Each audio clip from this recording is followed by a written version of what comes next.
Hello students, welcome to our lecture of force and laws of motion. आज हम पढ़ेंगे friction force के बारे में। फ्रिक्शन फोर्स का तुम्हें सबको थोड़ा थोड़ा तो आइडिया है, बट आज उसको थोड़ा डिटेल में पढ़ते हैं कि क्या होता है फ्रिक्शन फोर्स, कैसे एक्ट करता है, किस डायरेक्शन में एक्ट करता है, कितना मैग्नीट्यूड होता है। जैसे मेरे पास एक ब्लॉक है, मैंने इसको फोर्स लगा के पुश किया। एक मिनिमम अमाउंट ऑफ फोर्स हमें चाहिए होता है तभी जाके मूव करता है, उससे कम फोर्स हो गया मूव ही नहीं करता, एक मिनिमम फोर्स चाहिए। तो कितना वो फोर्स होता है, उस फोर्स को हम क्या कहते हैं। जैसे तुमने इस पे फोर्स लगाया, इस पे क्या क्या फोर्स कर रहे थे, एक करा था mg वेट एक्ट, एक नॉर्मल, एक तुमने फोर्स लगाया। तो इस डायरेक्शन में तो तुम्हारा फोर्स ही है। इस ब्लॉक पे क्या क्या फोर्सेस एक्ट कर रहे हैं, एक mg डाउनवर्ड, एक नॉर्मल रिएक्शन ऊपर, एक तुमने कुछ फोर्स लगाया। इस डायरेक्शन में तो एक ही फोर्स है, तो मूव कर जाना चाहिए, एक्सेलेरेट होना चाहिए। तो ये मूव क्यों नहीं करता? क्योंकि इस पे एक पीछे की डायरेक्शन में कुछ फोर्स एक्ट करता है जो इसके मोशन को अपोज करता है। इस फोर्स को हम क्या कहते हैं? Friction force. तो इसका डेफिनेशन क्या है? Friction force is a contact force which comes into action between two surfaces in contact. जब दो सरफेसेस कॉन्टैक्ट में होती हैं, जैसे ब्लॉक का सरफेस और ये ग्राउंड, ये कॉन्टैक्ट में है, and when there is actual motion और टेंडेंसी टू मोशन, जैसे ये पड़ा हुआ है, क्या इसकी कोई टेंडेंसी, कोई इस पे फोर्स लग रहा है जो इसको मूव कराने का ट्राई कर रहा है? Answer is no. तो इस पे कोई भी इस इंस्टेंट पे फोर्स नहीं लग रहा। जब मैं इस पे फोर्स लगाना स्टार्ट करूंगा, अब इसकी मूव करने की टेंडेंसी है। तो दूसरा केस मान लो, जैसे इसको कम से कम 5 न्यूटन का फोर्स चाहिए मूव कराने के लिए, 5 से मैं कम फोर्स लगा रहा हूं, मूव नहीं कर रहा। तो अगर मैंने 3 न्यूटन का फोर्स लगाया तब भी तो मूव नहीं कर रहा। तो जरूरी नहीं होता कि भाई वो मोशन हो ही। जब तक तुम फोर्स लगा रहे हो, जब तक वो मिनिमम फोर्स नहीं लगा देते, तब तक मोशन नहीं होता। उस ड्यूरेशन में जो फोर्स एक्ट करता है that is called static friction. जैसे ये ब्लॉक है हमारे पास, इस पे मैंने फोर्स लगाया, एक मिनिमम मान लो तुम्हें 10 न्यूटन का फोर्स चाहिए इसको मूव कराने के लिए।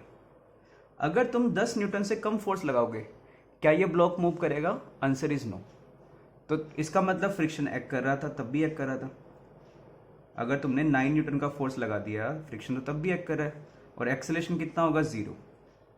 सेकेंड केस, अगर तुमने इससे ज़्यादा फोर्स लगा दिया, मान लो मैंने 11 न्यूटन का फोर्स लगा दिया या 15 न्यूटन का फोर्स लगा दिया, अब ये एक्सेलेरेट कर रहा है, अब इसमें स्लिपिंग हो रही है, तो अब भी इस पे फ्रिक्शन एक्ट करेगा पीछे। तो फ्रिक्शन दो केसेस में एक्ट करता है, या तो तुम्हारे पास टेंडेंसी हो स्लिपिंग की, या एक्चुअल में स्लिपिंग हो रहा हो बिटवीन सरफेसेस इन कॉन्टैक्ट। मान लो ये ब्लॉक पड़ा हुआ है और हम इस पर कोई भी एक्सटर्नल फोर्स नहीं लगा रहे, कोई फोर्स लगा ही नहीं रहे, तो फ्रिक्शन भी एक्ट नहीं करेगा। फ्रिक्शन कब एक्ट करता है? जब दो बॉडीज में टेंडेंसी ऑफ स्लिपिंग हो या एक्चुअल में उनमें स्लिपिंग हो रहा हो। तो फैक्टर्स अफेक्टिंग फ्रिक्शन, फ्रिक्शन किस किस चीज पे डिपेंड करते हैं? फर्स्ट फैक्टर है रफनेस। तो जितना रफनेस ज्यादा होगा उतना फ्रिक्शन क्या होगा? ज्यादा होगा। तो roughness increases friction between two surfaces. जैसे मान लो ये ज्यादा रफ सरफेस है, स्मूथ सरफेस है, तुमने इस पे कुछ ब्लॉक फेंक दिया सेम स्पीड से, तो किस केस में ज्यादा डिस्टेंस ट्रेवल करेगा? जितना सरफेस स्मूथ होगा उतना वो ज्यादा डिस्टेंस ट्रेवल करेगा, ठीक है। और जितना सरफेस रफ होगा उतना वो कम डिस्टेंस ट्रेवल करके ही रुक जाएगा। इसमें क्या है? इसमें ज्यादा रफ है तो कम डिस्टेंस चल के रुक गया, क्यों? इसमें फ्रिक्शन फोर्स ज्यादा होगा, ऑपोजिशन ज्यादा होगा, तो जल्दी रुक जाएगा। अब फ्रिक्शन फोर्स, ये रफनेस होता क्या है? जैसे मान लो ब्लॉक तुमने किसी सरफेस के ऊपर रख रखा है, इसका अगर मैं इसको एनलार्ज करके व्यू देखो या माइक्रोस्कोपिक व्यू देखो, क्या होता है? ये ना सरफेस ऐसे स्मूथ नहीं होता, इसमें ऐसे कुछ डिप्रेशन से टाइप होते हैं, ऐसे ये ऐसा कुछ होता है सरफेस। तो इसको हम अगर एनलार्ज करके देखें तो ऐसे सरफेस आते हैं, ऊपर ब्लॉक का और नीचे ये अर्थ का सरफेस का। तो इसमें ना ऐसे डिप्रेशन होते हैं, ये प्रोजेक्शन बोलते हैं, इसको बोलते हैं डिप्रेशन। ये नीचे की तरफ वाले डिप्रेशन, ये ऊपर की तरफ प्रोजेक्शन। तो इसकी वजह से ना इनमें इंटरलॉकिंग हो जाती है, ऐसे इंटरलॉकिंग हो जाती है, फंस जाते हैं। तो अगर तुम्हें इन्हें मूव कराना है, अगर मुझे इस ब्लॉक को मूव कराना है कोई फोर्स लगा के, तो हमें इस इंटरलॉकिंग को ब्रेक करना पड़ता है, जिसकी वजह से हमें फोर्स चाहिए होता है, या जिसकी वजह से फ्रिक्शन फोर्स आता है। तो that friction force is mainly इस इंटरलॉकिंग की वजह से। जितना सरफेस स्मूथ होगा ये इंटरलॉकिंग कम होगा, इरेगुलरिटीज कम होंगे, इंटरलॉकिंग कम होगा। ज्यादा रफ सरफेस होगा, इंटरलॉकिंग ज्यादा होगा, तो force of friction is greater. Second factor is normal reaction. हमने नॉर्मल फोर्स पढ़ा था, तो जितना इन ब्लॉक्स में नॉर्मल फोर्स ज्यादा होगा, जैसे ये ब्लॉक रख दिया, ये ब्लॉक इस पे कुछ ना कुछ इस पे फोर्स ही लगते हैं, एमजी एक्ट करता है, सरफेस इस पे नॉर्मल लगाता है, ये ब्लॉक सरफेस पे नॉर्मल लगा रहा होता है। तो जितना नॉर्मल फोर्स ज्यादा होगा उतना इनमें इंटरलॉकिंग ज्यादा टाइट होगी, तो उतना फ्रिक्शन ज्यादा होगा। तो फ्रिक्शन फोर्स जितना नॉर्मल बढ़ेगा, फ्रिक्शन फोर्स उतना ही ज्यादा लार्ज होता है। जैसे एक एम्प्टी बॉक्स पड़ा हुआ है और एक लोडेड बॉक्स पड़ा हुआ है, किसको मूव करना इजी होता है? एम्प्टी बॉक्स को मूव करना टफ रहता है, लोडेड बॉक्स को मूव करना ज्यादा इजी होता है। इसकी वेट की वजह से नहीं, वेट तो देखो वर्टिकल में एक्ट कर रहे हैं, हमें मूव तो हॉरिजॉन्टल में कराना है, बट जितना इसका वेट ज्यादा होगा नॉर्मल रिएक्शन उतना बढ़ जाता है। जितना नॉर्मल बढ़ेगा फ्रिक्शन उतना ज्यादा होगा। तो इसमें जो फोर्स है मूव कराने के लिए वो हमें इससे ज्यादा रिक्वायर्ड होता है, बिकॉज इस केस में फ्रिक्शन ज्यादा एक्ट करेगा। It is easy to drag an empty box than a loaded box. Second factor is area of contact. Third factor, friction force area of contact पे depend नहीं करता, does not depend on area of contact. Friction will be same. ये दो जैसे ये block है, पहले इसको मैंने वर्टिकल रख दिया, फिर इसको ऐसे घुमा के पहले ऐसे रखा फिर ऐसे रख दिया। दोनों केसेस में फ्रिक्शन फोर्स सेम होगा, क्यों? मास सेम है, mg सेम होगा, mg सेम है तो नॉर्मल भी दोनों केसेस में तुम्हारे पास सेम आएगा। नॉर्मल सेम है, रफनेस सेम है, तो फ्रिक्शन भी क्या होगा? सेम। एरिया ऑफ कांटेक्ट पे डिपेंड नहीं करता solid solid friction. Solid liquid friction या liquid liquid friction depends on area of contact. जितना area of contact liquid friction में ज्यादा होगा उतना तुम्हारे पास फ्रिक्शन फोर्स ज्यादा होता है। सॉलिड सॉलिड फ्रिक्शन डिपेंड नहीं करता। सॉलिड लिक्विड या लिक्विड लिक्विड, ठीक है, या फ्लूइड फ्रिक्शन, या बेसिकली मुझे कहना चाहिए अच्छी टर्म है फ्लूइड फ्रिक्शन, गैसेस में भी depends on area of contact, but solid solid friction does not. अब हमारे पास फ्रिक्शन दो टाइप के होते हैं, first is kinetic and second is static. तो दोनों फ्रिक्शन के बारे में पढ़ते हैं। पहले पढ़ते हैं स्टैटिक फ्रिक्शन के बारे में। What is static friction? तुमने इस ब्लॉक ग्राउंड पे रखा हुआ है, तुमने इस पे फोर्स लगाया, मान लो मैंने 5 न्यूटन का फोर्स लगा दिया और ये ब्लॉक मूव नहीं कर रहा, तो इसका मतलब एक पीछे की तरफ फोर्स लगेगा कितने न्यूटन का? 5 न्यूटन का। अब तुमने बढ़ा के फोर्स 10 न्यूटन का कर दिया, तब भी मूव नहीं करा, तो मतलब ये फ्रिक्शन कितना लगा होगा? 10 न्यूटन। तो मान लो ये मैक्सिमम 20 न्यूटन पे आके मूव कर रहे हैं, तो मैंने 20 से अगर कम लगाया, मान लो 15 न्यूटन का फोर्स लगा दिया, तो ये 15 पे आके 15 लगा देगा, तब भी एक्सेलरेशन 0। तो मतलब मैं अगर एक्सटर्नल फोर्स का वैल्यू वेरी करूं, ये फोर्स भी वेरी करता जाता है, एक लिमिट तक वेरी करता है। ये कित लिमिट तक वेरी करता है उसको हम बोलते हैं लिमिटिंग फ्रिक्शन। तो when there is tendency of relative motion but no relative motion or slipping occurs, मतलब इनमें स्लिपिंग हो नहीं रही, बट अगर ये फ्रिक्शन ना होता, मान लो सिर्फ तुमने 80 न्यूटन का फोर्स लगा दिया, ये 3 kg का ब्लॉक है, तो इसको एक्सेलेरेट कर जाना चाहिए था, तो स्लिपिंग होती, बट फ्रिक्शन की वजह से स्लिपिंग नहीं हो रहा, तो इस टाइप के फ्रिक्शन को हम क्या कहते हैं? Static friction. इसका वैल्यू फिक्स नहीं होता, जैसे जैसे तुम एक्सटर्नल फोर्स लगाते हो, वेरी करते हो, ये फोर्स भी वेरी करेगा। तो अगर मान लो लिमिटिंग फ्रिक्शन या मैक्सिमम फ्रिक्शन 20 न्यूटन है, तो अगर तुम F को 20 या 20 न्यूटन से कम लगाओ, फ्रिक्शन फोर्स और ये एक्सटर्नल फोर्स ये बराबर होंगे। तुम 10 न्यूटन का फोर्स लगाओ, फ्रिक्शन भी 10 लग जाएगा, 15 लगाओ 15 लग जाएगा, 20 लगाओ 20 लग जाएगा। 20 के बाद लगाओगे तो फ्रिक्शन का इससे मैक्सिमम, इससे ज्यादा वैल्यू नहीं हो सकता। तो अब इसको पढ़ते हैं। When there is tendency of relative motion but no relative motion या स्लिपिंग अकर्स, किस डायरेक्शन में एक्ट करता है? In direction opposite to tendency of motion. अगर फ्रिक्शन ना होता, ये ब्लॉक किधर मूव कर जाना था? आगे। तो ब्लॉक पे फ्रिक्शन फोर्स किधर लग रहा होगा? पीछे की तरफ। और ग्राउंड पे किधर फ्रिक्शन लग रहा होगा, आगे की तरफ। तो वही action reaction pair different bodies पे एक्ट करते हैं। ब्लॉक पे फ्रिक्शन पीछे, ग्राउंड पे फ्रिक्शन आगे की तरफ। इट्स वैल्यू इज वेरिएबल, इसकी कोई वैल्यू कांस्टेंट नहीं होती, and depends on external force. जैसे जैसे तुम एक्सटर्नल फोर्स चेंज करते जा रहे हो, इसका वैल्यू भी चेंज कर रहे हो। Maximum value of static friction is called limiting friction, और इसको FL से डिनोट करते हैं। Static friction is less than equal to limiting friction. Static friction का मैक्सिमम वैल्यू वो लिमिटिंग फ्रिक्शन के बराबर होगा। तो स्टैटिक फ्रिक्शन कांस्टेंट नहीं होता, it is a variable term.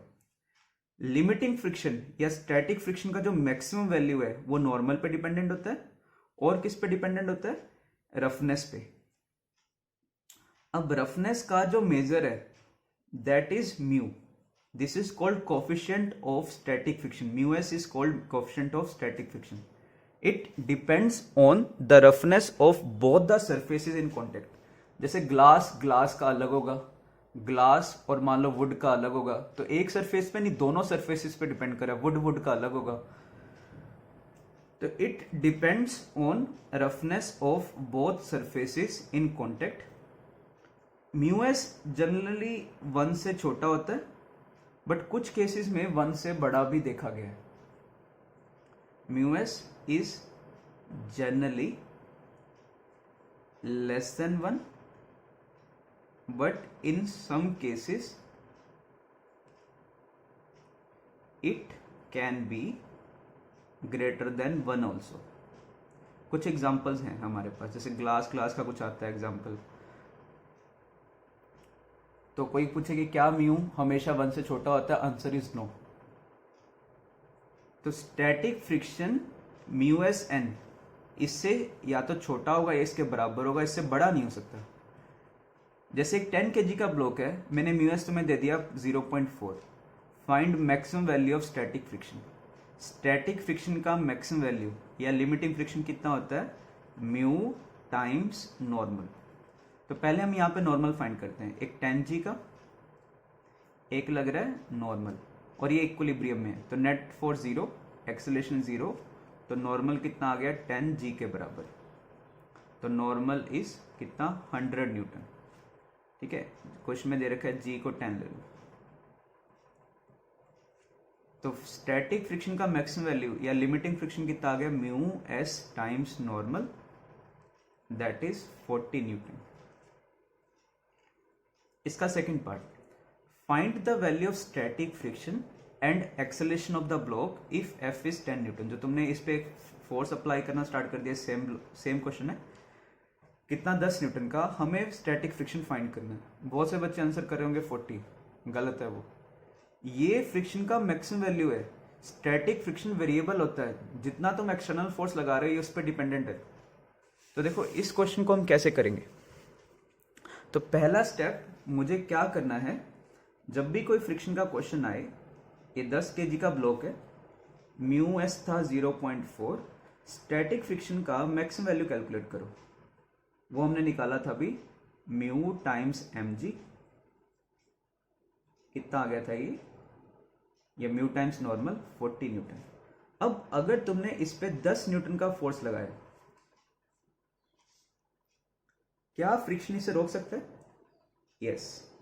तो फ्रिक्शन कितना एक्ट करेगा, फ्रिक्शन सिर्फ 10 न्यूटन ही एक्ट करेगा। ऐसा नहीं कि फ्रिक्शन को 40 न्यूटन लगा दो, 40 न्यूटन लगाओगे तो ये तो पीछे जाने लग जाएगा। फ्रिक्शन कभी भी मोशन नहीं करवाता, वो रिलेटिव मोशन को अपोज करता है। जहां पे मोशन हो रहा हो उसको अपोज करेगा, ये नहीं कि खुद से पीछे चला देगा। तो friction opposes relative motion, it does not cause motion. उसका मोशन कॉज नहीं करता, वो रिलेटिव मोशन को अपोज करता है, खुद से मोशन नहीं कॉज करेगा। तो what is the maximum value of static friction? It is 40 Newton. तो बट इस केस में फ्रिक्शन सिर्फ कितना लगेगा, 10 न्यूटन। 10 न्यूटन का फोर्स लग जाएगा और एक्सेलरेशन कितना हो जाएगा, 0। सेकेंड पार्ट में तुमने एक्सटर्नल फोर्स कर दिया 20 न्यूटन। क्या फ्रिक्शन अभी भी सफिशिएंट है इसको रोकने के लिए? यस। तो फ्रिक्शन कितना लग जाएगा, 20 न्यूटन। थर्ड केस हमने लगाया एक्सटर्नल फोर्स इज 40 न्यूटन। क्या फ्रिक्शन सफिशिएंट है इसको रोकने के लिए? Yes, friction is sufficient. तो कौन सा फ्रिक्शन लगेगा? स्टैटिक। कितना होगा? 40 न्यूटन। अब तुम अगर 40 न्यूटन से भी ज्यादा बढ़ा दो तब इसमें रिलेटिव मोशन होना स्टार्ट हो जाता है और फ्रिक्शन इसको रोक नहीं पाएगा, स्टैटिक फ्रिक्शन नहीं रोक पाएगा इसे। तो उसके बाद जो फ्रिक्शन एक्ट करता है दैट इज काइनेटिक फ्रिक्शन, जब दोनों ब्लॉक्स में स्लिपिंग होना स्टार्ट हो जाए। तो अगर मैं फ्रिक्शन, ये फ्रिक्शन फोर्स और एक्सटर्नल फोर्स का ग्राफ बनाऊं तो ये दोनों बराबर होते हैं कब तक? जब तक ये लिमिटिंग फ्रिक्शन को रीच ना कर जाए, दैट इज 40 न्यूटन। तो इनका ग्राफ कैसा आना चाहिए? F is equal to F का, ये तुम्हारा देखो y एक्सिस पे और ये हमारा x एक्सिस पे है। y is equal to x का ग्राफ, ये एक स्ट्रेट लाइन का ग्राफ है। y इंटरसेप्ट 0, ये ओरिजिन से पास कर x 0 y 0, जैसे से x बढ़ रहा है y बढ़ रहा है, ये एंगल आता है 45 डिग्री। ठीक है, इसकी स्लोप इज 1, इसको मैं उससे कंपेयर कर रहा हूँ। y is equal to m x plus c, m is 1, slope is 1, y intercept is 0। या ये कितना एंगल बनाएगा? tan थीटा होता है स्लोप, तो tan theta is 1, theta is 45 degree. But ये कब तक? जब तक तुम्हारा ये वैल्यू कितना नहीं रीच हो जाता? लिमिटिंग फ्रिक्शन, या इसको बोलोगे स्टैटिक फ्रिक्शन का मैक्सिमम वैल्यू। ठीक है, तब तक। फिर इसके बाद देखते हैं, जैसे ही तुमने इससे 40 न्यूटन से ज्यादा फोर्स लगाया, अब क्या होगा? ब्लॉक्स में स्लिपिंग होना स्टार्ट हो जाएगा और अब जो फ्रिक्शन एक्ट करेगा that is called kinetic friction. When there is actual slipping between the blocks in contact, ठीक है, फ्रिक्शन कौन सा एक्ट करता है? काइनेटिक। ये किधर की डायरेक्शन में एक्ट करता है? जिस तरफ तुम्हारा स्लिपिंग हो रहा हो उसके ऑपोजिट डायरेक्शन में।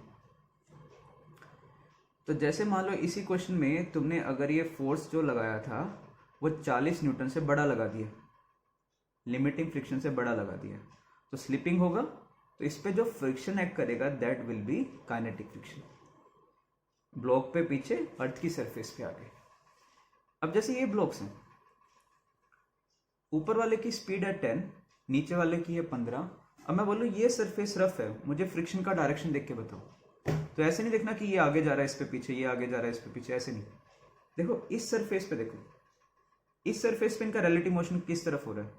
अगर फ्रिक्शन ना होता कौन सा ब्लॉक आगे निकल जाता? अगर फ्रिक्शन ना होता, इसकी स्पीड है 10, इसकी स्पीड है 15, तो ये वाला ब्लॉक आगे निकल जाता।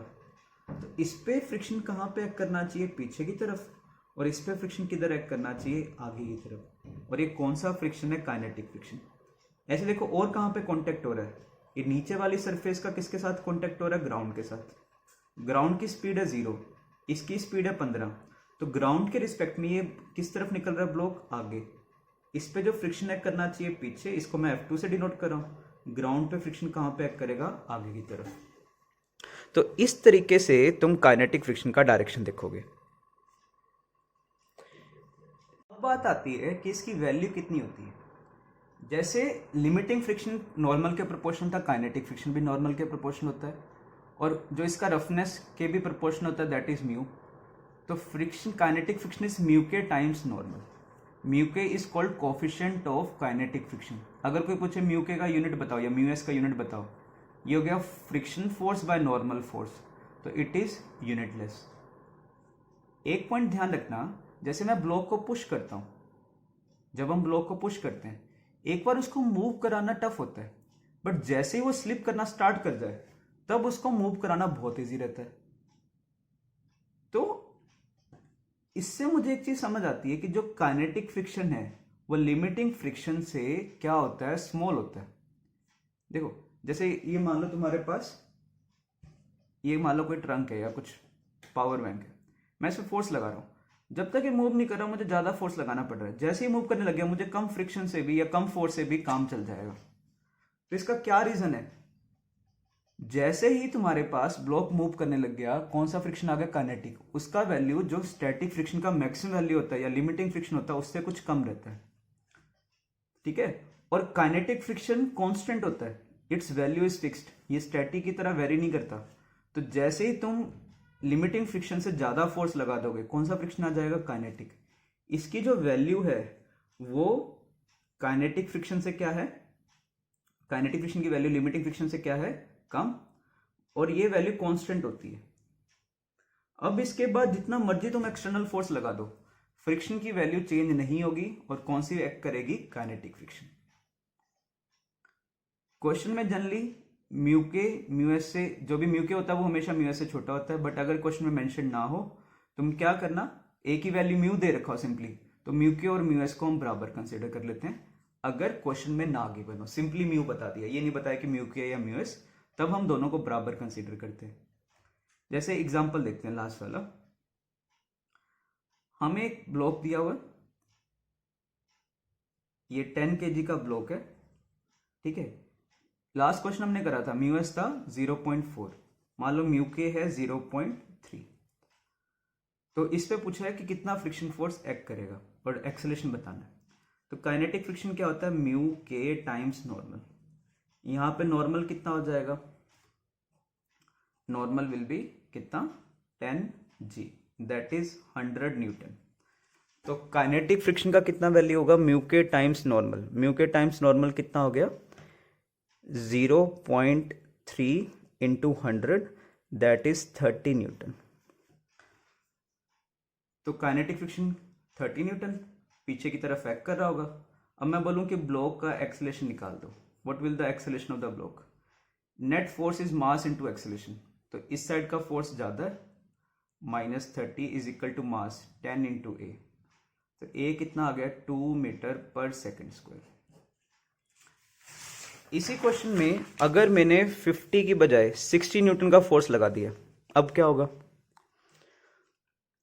काइनेटिक फ्रिक्शन अभी भी उतना ही एक्ट करेगा जितना लास्ट टाइम एक्ट कर रहा था, कितना था, 30 न्यूटन, किस डायरेक्शन में, पीछे की तरफ, ठीक है। अब तुम जितना मर्जी फोर्स बढ़ा लो एक्सटर्नल, काइनेटिक फ्रिक्शन फिक्स हो चुका है, तो एक्सेलरेशन बताना है, 60 माइनस 30 इज इक्वल टू 10 है, कितना एक्सेलरेशन आएगा, 3 मीटर पर सेकेंड स्क्वायर, और काइनेटिक फ्रिक्शन कितना एक्ट कर रहा है इस केस में, 30 न्यूटन। तो अब जैसे मेरे पास क्वेश्चन है, एक मास है 20 kg, स्टैटिक फ्रिक्शन है 40 Newton, 0.4 sorry, and kinetic coefficient of kinetic friction है 0.3। हमें फ्रिक्शन फोर्स बताना है एंड एक्सेलरेशन, अगर मैंने एक्सटर्नल फोर्स 70 न्यूटन लगाया। तो कभी भी इस टाइप के हमारे पास क्वेश्चन आए, पहला स्टेप होता है तुम स्टैटिक फ्रिक्शन का मैक्सिमम वैल्यू या लिमिटिंग फ्रिक्शन का वैल्यू निकालो एंड काइनेटिक फ्रिक्शन का वैल्यू निकालो। तो जैसे इस क्वेश्चन में क्या क्या फोर्सेज एक्ट करें, 20 g नीचे, नॉर्मल ऊपर, वर्टिकल में तो कोई एक्सेलरेशन नहीं है, तो what is normal, normal is 20 g, that is 200 Newton. मैंने बताया भी था किसी भी सरफेस पे निकालना, ऊपर का मास देख लो, ऊपर का मास इंटू जी, तो ये आ गया 200 न्यूटन।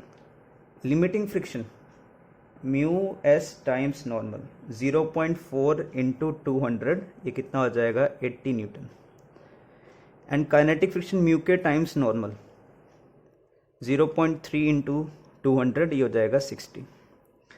अब हमने इस ब्लॉक पे पहले केस में कितना फ्रिक्शन लगाया, मैंने लगाया 70 न्यूटन। अब ये बताओ काइनेटिक लगना चाहिए या स्टैटिक लगना चाहिए।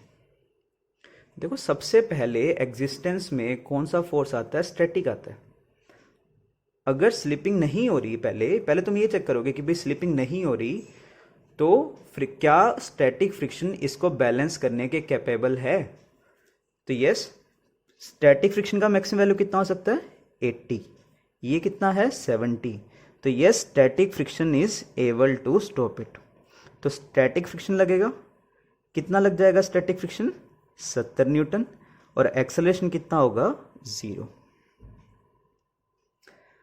अब मैंने एक्सटर्नल फोर्स 80 न्यूटन कर दिया, अभी भी स्टैटिक फ्रिक्शन कैपेबल है इसको रोकने के लिए। तो स्टैटिक फ्रिक्शन अपना मैक्सिमम वैल्यू कितना, 80 लगा देगा और इसको रोक लेगा। बट अगर मान लो तुमने एक्सटर्नल फोर्स कर दिया है 85 न्यूटन, अब क्या स्टैटिक फ्रिक्शन कैपेबल है इसको रोकने के लिए। स्टैटिक फ्रिक्शन तो मैक्सिमम 80 हो सकता है, तो अब कौन सा फ्रिक्शन लगेगा, काइनेटिक, जिसका वैल्यू कितना है, 60। अब इसका एक्सेलरेशन निकाल लो, तो एक्सेलरेशन कितना आएगा इसका, 85 माइनस 60/20 कितना हो गया ये 25/20 दैट इज 5/4 मीटर पर सेकेंड स्क्वायर या 1.25 मीटर पर सेकेंड स्क्वायर। तो अगर हमारे पास ग्राफ्स आए बनाने के लिए कि भाई एक्सेलेरेशन और फोर्स का ग्राफ प्लॉट करो और म्यू एस म्यू के सेम, तो इसका ग्राफ कैसा बनता है? जब तक तुम एक्सटर्नल फोर्स लिमिटिंग फ्रिक्शन तक नहीं कर देते, ठीक है, जब तक ये F लिमिटिंग फ्रिक्शन के बराबर नहीं हो जाता, जैसे इस केस में 80, ब्लॉक एक्सेलेरेट ही नहीं करेगा। 70 लगा लो, 60 लगा लो, 50 लगा लो, जैसे ही इसके बाद देखोगे, इसके बाद एक्सेलेरेशन आना स्टार्ट हो जाता है। कितना एक्सेलेरेशन होता है इसके बाद? External force minus kinetic friction by इसका मास, ठीक है। तो इसका जो ग्राफ आता है ना, वो स्ट्रेट लाइन का कुछ ऐसा ग्राफ आता है अगर म्यू एस म्यू के बराबर है। तो इस टाइप के ग्राफ आता है इसमें। जैसे इसका एक और एग्जांपल देखते हैं। एक ब्लॉक है 5 kg का, तुमने इसको 4 मीटर पर सेकंड की स्पीड देके रफ सरफेस पे फेंक दिया।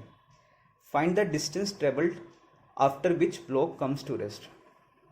अब पहले तो ये चेक करो, क्या इसमें स्लिपिंग हो रही है? यस, इसमें स्लिपिंग हो रही है। तो कौन सा फ्रिक्शन एक्ट करेगा? Kinetic friction. कितना? Mu times normal. नॉर्मल कितना होगा इस केस में? नॉर्मल आ जाएगा 5g। कितना हो गया? 0.2 इंटू 50, ये कितना आ गया? 10 न्यूटन। सेकेंड पार्ट, तो इसका एक्सेलेरेशन निकाल लो। अब इस पर क्या क्या फोर्सेस एक्ट कर रहे हैं? नॉर्मल 5g, एक पीछे की तरफ 10 न्यूटन का फोर्स एक्ट कर रहा है, काइनेटिक फ्रिक्शन। तो इसका एक्सेलेरेशन निकाल लो। कितना एक्सेलेरेशन आ गया? Acceleration is force by mass 2 metre पर सेकेंड स्क्वायर, और स्पीड आगे की तरफ है। तो कोई भी एक डायरेक्शन पॉजिटिव लेके मुझे डिस्टेंस निकाल दो। वैसे मैंने एक स्टॉपिंग डिस्टेंस का फॉर्मूला भी कराया था, उससे भी कर सकते हो। मान लो ये डायरेक्शन मैं पॉजिटिव ले रहा हूँ, तो वेलोसिटी इज 4 + 4। एक्सेलेरेशन, क्योंकि फोर्स पीछे है तो एक्सेलेरेशन पीछे की तरफ है, दैट इज -2। वो कह रहा है कि कब ये रेस्ट पे आ जाएगा। Find the distance after which it will comes to rest.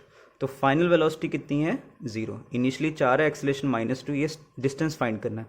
कौन सा इक्वेशन यूज करोगे? Third equation, yes, 2as। तो ये s कितना आ गया, यहाँ से सॉल्व कर लो, इट विल बी 4 मीटर। या डायरेक्टली मैंने स्टॉपिंग डिस्टेंस का फॉर्मूला कराया था, u²/2a। यहाँ पे a रिटार्डेशन था। तो अगर तुम्हारा स्पीड तुम्हें पता है, ये रिटार्डेशन तुम्हें पता है, तो यहाँ से भी कर सकते थे। जैसे इसी एक और एग्जांपल सेम टाइप का, बस इसमें बाकी सब डेटा तो सेम है, स्पीड सेम है, म्यू सेम है, बस मास चेंज कर दिया। तो इस पे ट्राई करते हैं।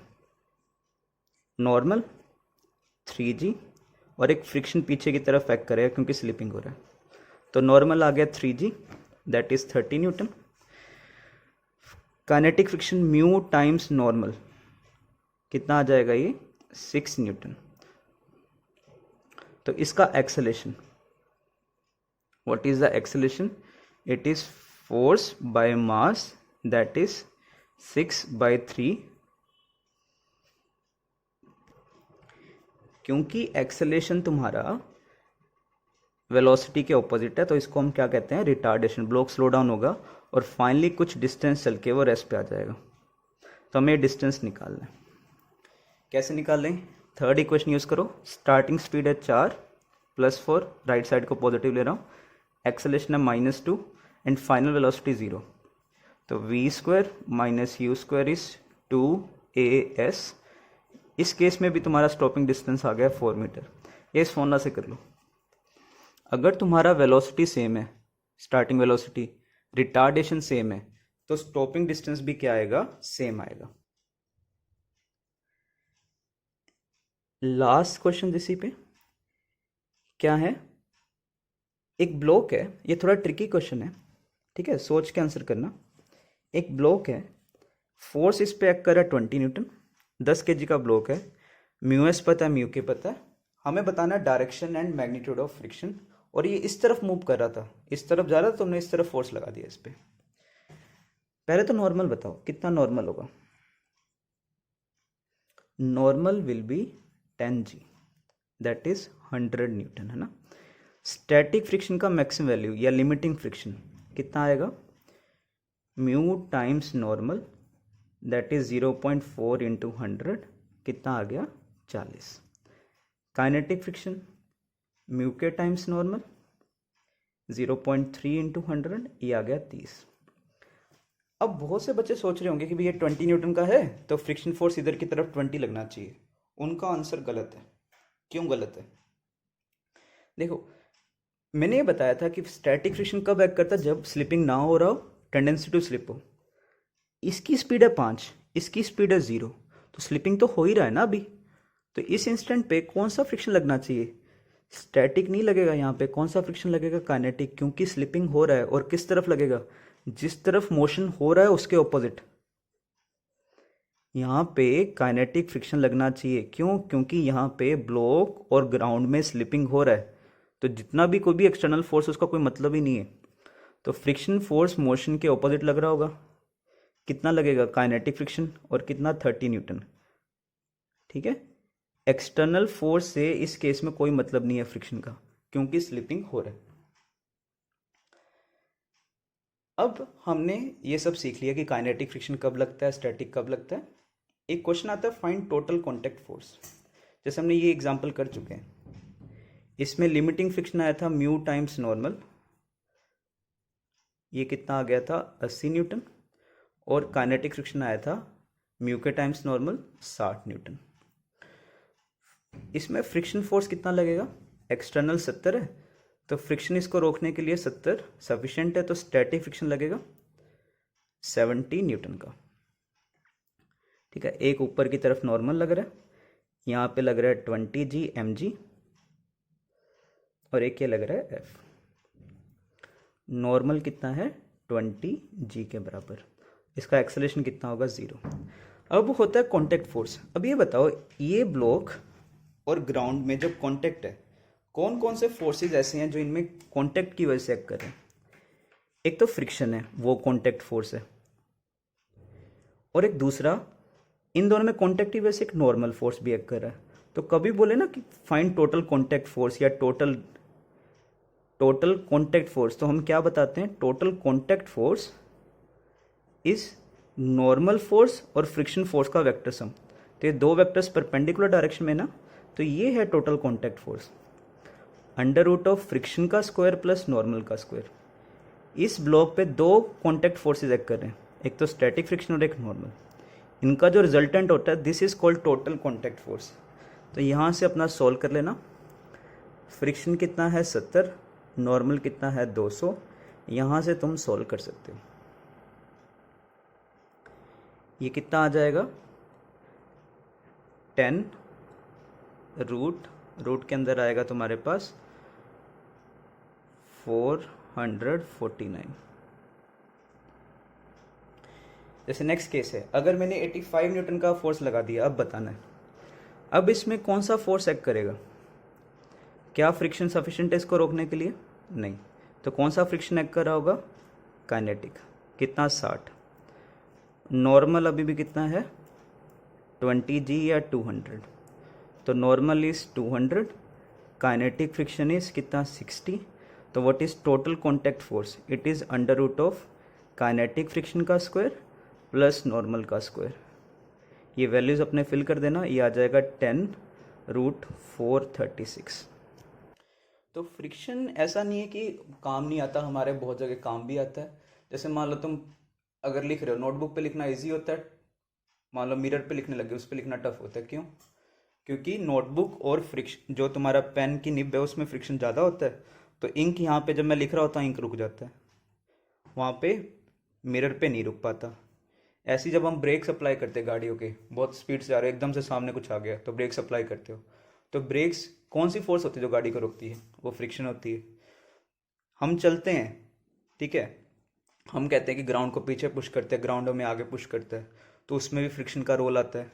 तो फ्रिक्शन की बहुत जगह रिक्वायरमेंट है।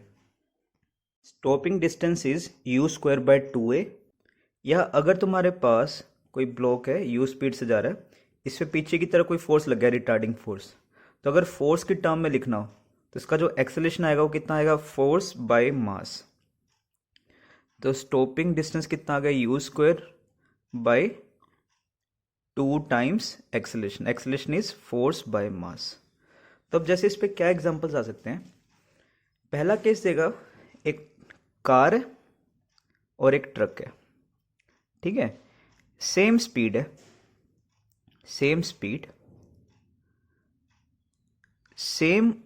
Same retarding force, same retarding force. किसका स्टॉपिंग डिस्टेंस ज़्यादा होगा? ट्रक का मास ज़्यादा है, एक्सेलेरेशन कम आएगा, स्टॉपिंग डिस्टेंस ज़्यादा होगा। या यहाँ से देख लो, फोर्स सेम है, स्टार्टिंग स्पीड सेम है, जिसका मास ज़्यादा स्टॉपिंग डिस्टेंस ज़्यादा, तो stopping distance of truck will be greater than stopping distance of car. Second case, तुम्हें बोले कि same speed but same retarding force की बजाय सेम रिटार्डेशन दे दिया। रिटार्डेशन होता है मतलब सेम एक्सेलेरेशन, ये जो नेगेटिव एक्सेलेरेशन है ना, तो इसमें तुम्हारे पास स्पीड भी सेम है, एक्सेलेरेशन भी सेम है, तो स्टॉपिंग डिस्टेंस दोनों का बराबर आएगा।